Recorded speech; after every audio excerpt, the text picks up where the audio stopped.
எல்லாருக்கும் வணக்கம். நான் உங்கள் நவீன்குமார். ரொம்ப நாள் வீடியோ போடுறதுக்கு sorry, because of some personal கமிட்மெண்ட்ஸ்னால வீடியோ போட முடியல. So let's go to the video.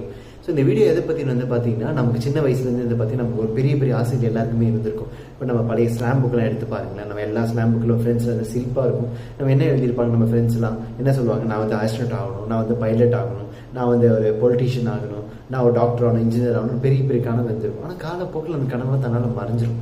அது ஏன் மறைஞ்சது, எதுக்கு மறைஞ்சது நமக்கு தெரியவே தெரியாது. பட் லேட்டர் இன் லைஃப் நம்ம வந்து ஒரு பாயிண்ட்டை ரெக்ரெட் பண்ணுவோம், ஐயோ நம்ம அதை நினச்சது சாதிக்காமலே போயிட்டோமே அப்படின்னு. ஆனால் சில நாள் எப்படி முடியுது, ஒரு சாதாரண ஒரு கிரவுண்டுக்கு தண்ணி பாய்ச்சனோட பையன் எப்படி அவ்வளோ பெரிய வேர்ல்டு கப்பை ஜெயிச்சு கொடுத்தான். சாதாரண ஒரு ஸ்லம், ஆஃப்ரிக்கன் ஸ்லம்ல பிறந்த ஒருத்தன் எப்படி அவ்வளோ 9 செகண்ட்ஸ்குள்ள 100 மீட்டர் கடந்து ரெக்கார்ட் படைச்சான், உசைன் போல்ட்டா வந்தான். எப்படி அவங்களால மட்டும் எப்படி முடிஞ்சது? இப்போது இந்த MS தோனியை எடுத்துக்கிட்டீங்க, உசைன் போல்ட் எடுத்துக்கிட்டிங்கன்னா, நம்ம எல்லாருமே அவங்களோட இந்த க்ளோரிஃபைட் சக்ஸஸை மட்டும் தான் பார்க்குறோம். அந்த க்ளோரிஃபைட் சக்ஸஸ் வந்து பார்த்தீங்கன்னா, அப்போ அவன் பெரிய கேப்டன், 10 to 15 இயர்ஸ்க்குள்ள எல்லாத்தையும் சாதிச்சு கொடுத்துட்டு போயிட்டான். அப்போ உசைன் போல்ட் அந்த 9 செகண்ட்ஸ் 100 மீட்டர் ஓடி முடிச்சிட்டான். ஆனால் இவங்க 2 பேருமே அந்த ஒரு இதுக்கு முன்னாடி, அந்த பீரியட் ஆஃப் சக்ஸஸ்க்கு முன்னாடி கிட்டத்தட்ட more than 20 to 25 years hard work இருக்குது. 2 பேருக்குமே ஹார்ட் ஒர்க் இருக்குது. அந்த உசைன் போல்ட் சொல்கிறாரு, நான் ஓடின 9 செகண்ட் மட்டும் தான் நீங்கள் பார்க்குறீங்க, ஆனால் அதுக்கு முன்னாடி 20 இயர்ஸாக ஓடிட்டு இருக்க அந்த 9 செகண்ட்ஸ் அச்சீவ் பண்ணுறதுக்கு அதை நீங்கள் யாரும் பார்க்கல அப்படின்னு அவர் சொல்கிறார். அதாவது ஸோ திரும்ப MS தோனி சொல்கிற மாதிரி தான், ட்ரஸ்ட் த ப்ராசஸ், ஆட்டோமேட்டிக்காக சக்ஸஸ் வரும்.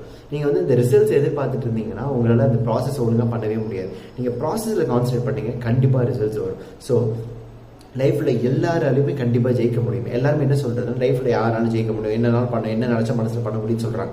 ஆனால் அது எப்படி பண்ணுறதுன்னு யாருமே பேசுகிறதே இல்லைங்க. உங்கள் எல்லாருக்கும் ஒரு பெரிய கனவு இருக்கலாம். நீங்கள் ஒரு கிரிக்கெட்டராக இருக்கலாம், நீங்கள் ஒரு அத்லெட்டாக இருக்கலாம், இல்லை வந்து பார்த்தோன்னா ஒரு நீட்டுக்கு ஆஸ்பிரண்ட்டாக நீங்கள் படிச்சுட்டு டாக்டர் அதுக்கு படிச்சுட்டு இருக்கலாம், இல்லை நீட் பிஜிக்கு என்ட்ரன்ஸ் படிச்சுட்டு இருக்கலாம். உங்கள் எல்லாருக்கும் ஒரு கனவுன்னு எல்லாருக்கும் ஒரு சர்டிஃபைட் கோல் கண்டிப்பாக இருக்கும், இல்லாமல் இருக்கவே இருக்காது. உங்களுக்கு ஒரு சர்டன் டேலண்ட்ஸ் இருக்கும், உங்களுக்கு சில ஸ்ட்ரென்த் இருக்கும், சில வீக்னஸ் இருக்கும். First you have to work on your self. உங்களுக்குள்ள என்ன ஸ்ட்ரென்த் இருக்குது, உங்களுக்குள்ள என்ன வீக்னஸ் இருக்குது, எதெல்லாம் என்னோட ஸ்ட்ராங் பாயிண்ட்ஸ், எதெல்லாம் என்னோட வீக் பாயிண்ட்ஸ், எதெல்லாம் நான் ஈஸியாக அக்கம்ப்ளிஷ் பண்ண முடியுன்றது முதல்ல உங்களுக்கு ஒரு ஐடியா இருக்கணும். முதல்ல உங்களை பற்றி உங்களுக்கு தெரியணும். நீங்கள் உங்களை நம்பணும். நீங்களே உங்களை நம்பலாம், மற்றவங்க எப்படி உங்களை நம்புவாங்க? இப்போது நீங்கள் ஒரு கிரிக்கெட்டராக இருக்கீங்க, நான் வந்து ஒரு நாள் MS தோனி ஆவேன்னு சொன்னால் யாருமே நம்ப மாட்டாங்க, சிரிப்பாங்க, நம்ம சிரிப்பாங்க, என்னடா விளையாட நீ எப்பறம் இந்தியாவுக்கு விளையாடுன்னு சொல்லுவாங்க. ஆனால் நீங்கள் ஒரு நாள் நீங்கள் உங்களோட எல்லா ஹார்ட் ஒர்க்கும் போட்டு, இன்ஸ்பைட் ஆஃப் பாலிடிக்ஸ் இருக்கட்டும், என்ன வேணா இருக்கட்டும், எல்லாம் போட்டு நீங்கள் ஒரு நாள் விளையாண்டு ஒரு 6 அடிக்கும் போது எல்லாத்தையும் உங்களுக்கு எப்படி பார்ப்பாங்க, அந்த மொமெண்ட்டை யோசிச்சு பார்க்கும்போது உங்களுக்கு கூஸ் பம்ப்ஸ் வரும். அந்த மாதிரி எல்லாராலுமே எல்லாமே முடியுங்க. ஸோ அதுக்கு நீங்கள் முக்கியமாக பண்ண வேண்டிய விஷயம் 3 விஷயங்க. ஃபர்ஸ்ட், உங்களை பற்றி உங்களுக்கு தெரியணும். You should have confidence on your self.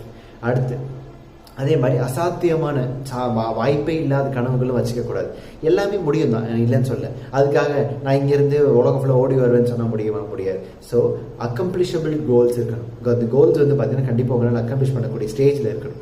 அதை விட்டுட்டு உங்கள் வீக்னஸ் என்னென்னு தெரிஞ்சுட்டு நீங்கள் அதுக்கேற்ற மாதிரி இது பண்ணக்கூடாது. ஸோ உங்கள் ஸ்ட்ரென்த் என்னன்னு தெரிஞ்சுட்டு அதுக்கேற்ற மாதிரி கோல் செட் பண்ணணும். இந்த கோல் செட் பண்ணுறது ரொம்ப முக்கியங்க லைஃப்பில். நீ சின்னவங்களா இருங்க, பெரியவங்களா இருங்க, என்ன வேணா இருங்க, ஆனால் கண்டிப்பாக உங்களால் முடியும். எல்லாமே உங்களால் முடியுங்க, சரிங்களா? அடுத்து 3 முக்கியமான விஷயம். First, hard work. எதுவுமே லைஃப்பில் கஷ்டம் இல்லாமல் கிடைக்காதுங்க. நீங்கள் எதுவாக இருந்தாலும் நீங்கள் கஷ்டப்பட்டு தான் ஆகணும். சாதாரணமாக சும்மா நடக்கிறது கூட கஷ்டம் தான், அதுக்காக நம்ம நடக்காமல் இருக்க முடியுமா? வண்டி ஓட்டுறது கஷ்டம் தான், வண்டி ஓட்டாமல் இருக்க முடியுமா? எல்லாமே லைஃப்பில் கஷ்டம் தாங்க. உசைன் போல்ட் சொல்கிறாரு, ட்ரீம்ஸ் ஆஃப் ஃப்ரீ. உங்களுக்கு ஈஸியாக ட்ரீம்ஸ் வந்துடும்.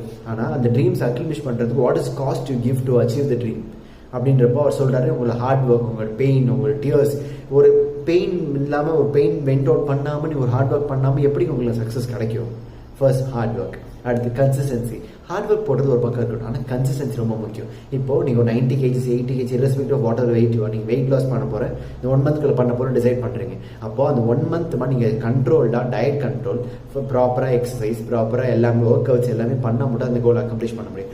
ஒரு நாள் பண்ணிவிட்டு 2 நாள் பண்ணிட்டு 3 நாள் போய் பிரியாணி சாப்பிட்டு நல்லா படுத்து தூங்கிட்டு இருக்கீங்கன்னா உங்களுக்கு கண்டிப்பாக அதை அக்கம்ப்ளிஷ் பண்ணவே முடியாது. ஸோ லைஃப்பில் கன்சிஸ்டன்சி இது ரொம்ப முக்கியம். நீங்கள் போடுற எஃபர்ட்ஸை வந்து பார்த்தீங்கன்னா கன்சிஸ்டண்ட்டாக இருக்கணும். ஒரு பாயிண்ட் மேலே எல்லாருக்கும் போர் அடிக்கும், ஒரு நாள் எல்லாருமே ரொம்ப பிஸியாக இருப்பாங்க, ஒரு நாள் எல்லாமே செய்வாங்க, ஆனால் ஒரு 1 hour உங்களுக்கு கிடைக்காது. நீங்கள் ஃபோன்லையும் உங்களோட படத்துக்காகவும் நீங்கள் சேட் பண்ணுறதுக்கும் இன்ஸ்டாகிராம்லையும் பேஸ் பண்ணுறத 1 hour உங்களோட கோலுக்காக போட்டு பாருங்க. ஒரு நாளைக்கு 24 hours இருக்குங்க. எல்லாரும் என்ன சொல்லுவோம், ஒரு நாள் நம்ம என்ன பண்ண முடியும் சொல்லுவோம். ஆனால் ஒரு நாளைக்கு 24 hours இருக்குது. அதில் நீங்கள் தூக்கத்தையோ இல்லை சாப்பாடையோ சாக்ரிஃபைஸ் பண்ணவே வேணாம். உங்கள் தூக்கத்தை நல்லா 8 hours தூக்கம், சாப்பிட 2 மணி நேரம் போதுமா? மொத்தம் 10 மணி நேரம் கழிச்சு மீதி 14 மணி நேரம் இருக்குது. அந்த 14 மணி நேரம் நீங்கள் எவ்வளோ வேஸ்ட் பண்ணுறேன்னு யோசிச்சு பாருங்க. more than 50% நீங்கள் கண்டிப்பாக வேஸ்ட் தான் பண்ணியிருப்பீங்க. அந்த டைம் உங்கள் கோலுக்கு அக்கம்ப்ளிஷ் பண்ணுங்க, கண்டிப்பாக உங்களால் ஜெயிக்க முடியும். கடைசி அவங்க வந்து சாக்ரிஃபைஸ். நான் முன்னாடி சொன்ன மாதிரி உங்களுக்குன்னு ஒரு லீஷர் டைம் இருக்கும், உங்களுக்கு கண்டா வேஸ்ட் பண்ண டைம் நிறையா இருக்கும். அந்த வேஸ்ட் பண்ண டைம் எல்லாம் சாக்ரிஃபைஸ் பண்ணுங்க. கொஞ்ச நாளைக்கு டிவி பார்க்காது, கொஞ்ச நாளைக்கு ஃபோனை லிமிட் பண்ணிக்கும். இவ்வளோ நேரம் ஃபோன் யூஸ் பண்ணது யூஸ் பண்ண மாட்டேன், லிமிட் பண்ணிக்கும். அந்த டைம் எல்லாமே உங்களோட கோலுக்கு டிவோட் பண்ணுங்க. கண்டிப்பாக உங்களால் அந்த கோல் அக்கம்ப்ளிஷ் பண்ண முடியும். எல்லாராலும் எல்லாமே முடியுங்க. ப்ராப்பர் பிளானிங் இருக்கணும். உங்கள் ஸ்ட்ரென்த் வீக்னஸ் என்னன்னு உங்களுக்கு தெரியணும். அந்த ப்ராப்பர் பிளானிங் ஒழுங்காக எக்ஸிக்யூட் பண்ணணும். பிளான் பண்ணுறது யார் வேணால் பண்ணலாம், நான் அதை பண்ண இது பண்ணுன்னு சொல்லலாம். ஆனால் அந்த பிளானை எக்ஸிக்யூட் பண்ணாட்டி உங்களால் ஜெயிக்கவே முடியாது. ஒரு ரோட்டில் சுற்றிட்டு இருந்த ஒரு சாதாரண ஒரு பையன் அம்பானி ஆக முடியும்னா, ஒரு சாதாரணமாக ஒரு டிக்கெட் கலெக்டராக இருந்தவன் வேர்ல்டு கப்பை ஜெயிச்சு கொடுக்க முடியும்னா, ஒரு ஸ்லம்பில் பிறந்து மால் நரிஷ்டாக இருந்து சாப்பாடே கிடைக்க ஒருத்தர் 9 செகண்ட்ஸ்குள்ளே ஓட முடியும்னா உங்களாலையும் முடியும். So all the best for your success and congrats in advance. Definitely will win.